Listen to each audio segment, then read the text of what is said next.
সচেতন সিলেটবাসীর উদ্যোগে আজকের এই মানববন্ধন কর্মসূচিতে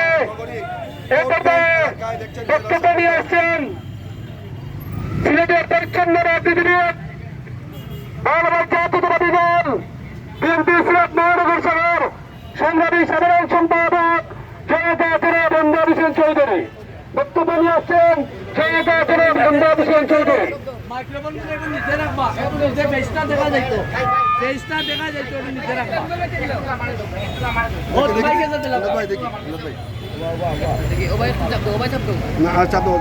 বিসমিল্লাহির রহমানির রহিম। দুটি কথা একটি করি। হযরত শাহজালাল শাহপরান রহমাতুল্লাহ আলাইহির স্মৃতি পূর্ণ বিজড়িত সিলেট মহানগরীর বন্দর বাজার পুলিশ ফাঁড়ির সম্মুখে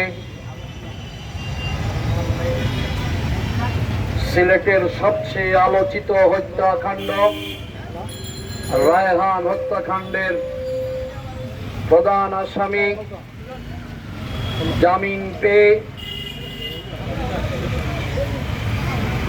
পার্শ্ববর্তী দেশ অথবা বাহিরে চলে গেছে, এই ধরনের একটি গুঞ্জন আছে। আজকের এই মানববন্ধনের আয়োজন করেছেন যে মায়ের কোল কালি হয়েছে,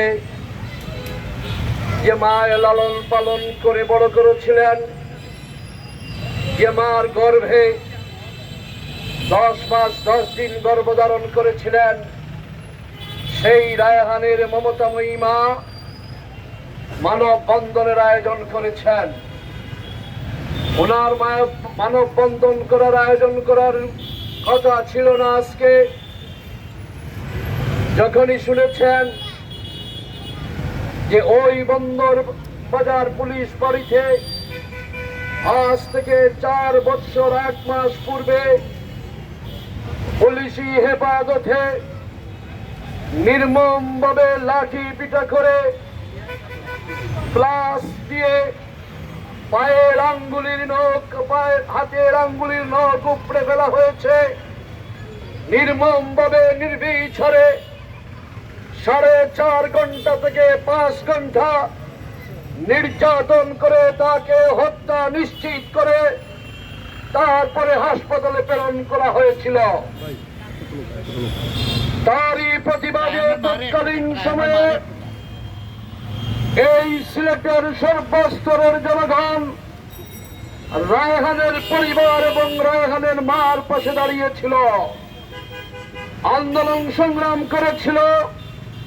মানববন্ধন শুধু এই বন্দর বাড়ির সম্মুখে হয়নি, সেই রায়হানের বাড়ির সম্মুখে প্রথমে হাজার হাজার জনতা রাজপথে নেমেছিল, অনশন করা হয়েছিল।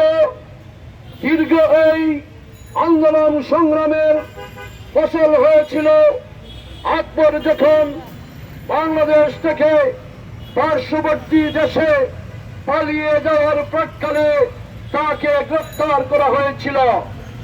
গ্রেফতারের পর তাকে আদালতে হাজির করে তাকে জেল হাজতে প্রেরণ করা হয়। দীর্ঘ 4 বছর পর আদালত তাকে জামিন দিয়েছে।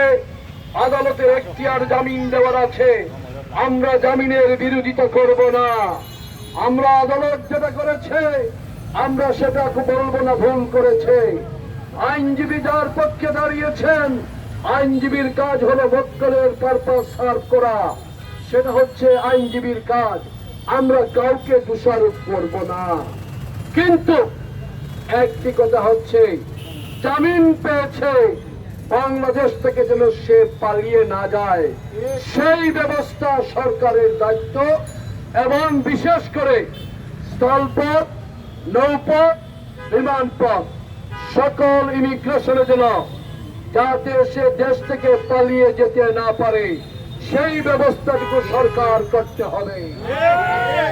আমরা দেখেছি ইতিমধ্যে চেম্বার জজ সরকারি উকিল তার পক্ষে দাঁড়িয়ে চেম্বার জজ তার জামিন স্থগিত করেছেন এবং নির্দেশনা দিয়েছেন নিম্ন আদালতে আত্মসমর্পণ করার জন্য। আমি পুলিশ প্রশাসনকে উদাত্ত আহ্বান জানাবো, সঠিক তারিখে যেন সে নিম্ন আদালতে আত্মসমর্পণ করে। আমরা জানি ইতিমধ্যে একজন সাক্ষীর 3 বার করে 63 জনের সাক্ষী গ্রহণ করা হয়েছে। আর্গুমেন্ট চলছে। আদালত অবশ্যই আদালতের কাজ করবে, বিচারক তার বিচারক কাজ করবে। আমরা সিলেটবাসী চাই রায়হানের মা ন্যায় বিচার থেকে যেন বঞ্চিত না হন। ন্যায় বিচার প্রতিষ্ঠিত হওয়ার জন্য দীর্ঘ 16টি বছর বাংলাদেশের মানুষ আন্দোলন করেছে। বাংলাদেশের মানুষ আইনের শাসন প্রতিষ্ঠিত হওয়ার জন্য বাংলাদেশের মানুষ আন্দোলন করেছে। 16টি বছর বাংলাদেশ জাতীয়তাবাদী দলের নেতা কর্মীরা রাজপথে আন্দোলন করেছে।